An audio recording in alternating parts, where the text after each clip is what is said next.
ગુજરાત વિધાનસભાના અધ્યક્ષ શંકરભાઈ ચૌધરીના વરદ હસ્તે આજે દાંતીવાડાની પીએમ જવાહર નવોદય વિશ્વવિદ્યાલય ખાતે એક પેડ માં કે નામ અંતર્ગત વૃક્ષારોપણ કાર્યક્રમનું આયોજન કરાયું હતું। જવાહર નવોદય વિદ્યાલય ખાતે આયોજિત આ કાર્યક્રમમાં શાળા કેમ્પસમાં આમંત્રિત મહાનુભાવો અને વિદ્યાર્થીઓ દ્વારા વૃક્ષારોપણ કરવામાં આવ્યું હતું। આજે આ કાર્યક્રમમાં નવોદય વિદ્યાલયના પૂર્વ વિદ્યાર્થીઓ પણ ઉપસ્થિત રહ્યા હતા।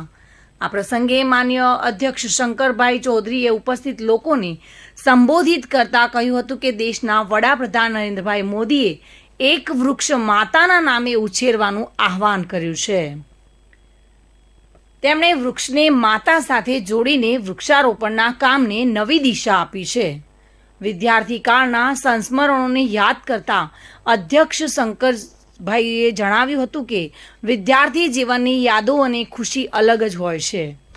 દેશનો ઇતિહાસ બદલવાનું કાર્ય મધ્યમ પરિવારોએ કર્યું છે। મધ્યમ પરિવારો સાથે જોડાયેલા લોકો જીવનની વાસ્તવિક પરિસ્થિતિથી વધુ વાકેફ હોય છે।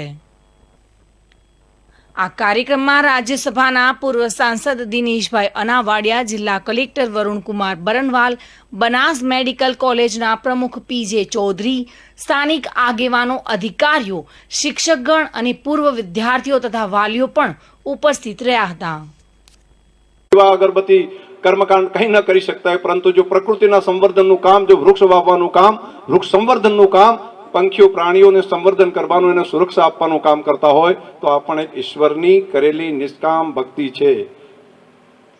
જે શ્રીમદ ભગવદ્ ગીતાની અંદર યોગેશ્વર શ્રી કૃષ્ણે જે કહ્યું છે, હું તો મારા મનથી એવું માનું છું કે એમાં એક કામ આ પણ છે, વૃક્ષનું વાવેતર કરો। તરુવર સરોવર સંતજન ચોથા બરસત મેં પરમાર્થ કે કારણે ધરિયા ચારે દેહ।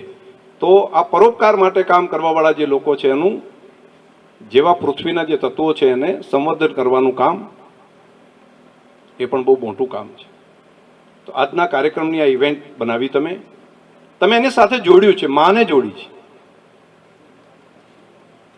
સંવેદનાની મૂર્તિ જે માં હોય એ માને સાથે એક યાદમાં એક વૃક્ષ વાવવાનું કામ તમે કરો, એ તો કેવડું મોટું કામ છે। આપણા પ્રધાનમંત્રી મોદી સાહેબે એક દિશા આપી છે, આખા દેશે આ દિશા ઉપાડી છે। માની યાદમાં એક વૃક્ષ, માની હયાતીમાં એક વૃક્ષ। તમે પણ પોતાની મા માટે એક વૃક્ષનું વાવેતર કરો ને એની યાદ કાયમી રહે। જન્મ દેવાવાળી મા માટે આવું કરી શકાય। બાકી પણ ઘણી રીતે વૃક્ષના વાવેતર કરવા માટેના કારણો તો મળી રહે। તમારી બર્થડે હોય તો કરી શકાય, તમારા એનિવર્સરી હોય તો કરી શકાય, કોઈ પિતૃનું શ્રાદ્ધ નિમિત્તે પણ કરી શકાય। વૃક્ષનું વાવેતર કરવા માટેના મોકા શોધવા પડે। નામાંકિત જે એજ્યુકેશન ઇન્સ્ટિટ્યૂટો છે જે વર્લ્ડમાં, એ ઘણા બધાએ પોતાના પૂર્વ વિદ્યાર્થીઓ માટેનું એક અલગ વ્યવસ્થા પણ કરી છે, એના માટેનું ડોનેશન પણ બહુ મોટું આપે છે। એની સ્ટોરીઓ આપણે અનેક વખત સાંભળી છે। અનેક એવા રિસર્ચ ઇન્સ્ટિટ્યૂટ પણ ઊભા કર્યા છે કે જેથી કરીને દુનિયાની અંદર ઘણા બધા સ્ટેટો કરતાં પણ વધારે ફંડ એ સંસ્થાઓ પાસે છે। એની પાછળ કોઈ કારણ હોય તો તેઓ બતાવે છે કે અમારા સ્ટુડન્ટ। આવી સક્સેસ સ્ટોરીની સાથે સાથે એક middle class, lower middle class, બિલો પોવર્ટી એવા પરિવારમાંથી, ફાર્મિંગ કરતા પરિવારોમાંથી બહાર આવીને એક સ્ટુડન્ટ પોતે પોતાની ત્યાં સેટલ થયા હોય ત્યાં એવો વિચાર કરે કે હા, ભલે અમે નાના લોકો હોઈએ પરંતુ અમે ઘણા બધા છીએ, અમે સાથે મળીને કામ કરશું। આ તો તમે વેદોની જે ઋચા છે ને, સંગસ્વદમ સંવદધ્વમ સંભો મનાસી જાનત તેવા ભાગમ યથા પૂર્વે સંજાનાના ઉપાસ્તે। તો વેદની આ ઋચાને અનુરૂપ તમે તો બધા સાથે મળીને કામ કરીશું, એક દિશામાં ચાલીશું, કદમથી કદમ મિલાવીને ચાલશું। તો અદ્ભુત કામ માટે તમને બધાને હૃદયથી અભિનંદન આપું છું। પુનઃ બલસિંહ દરબાર સાથે bureau report, today Gujarati news.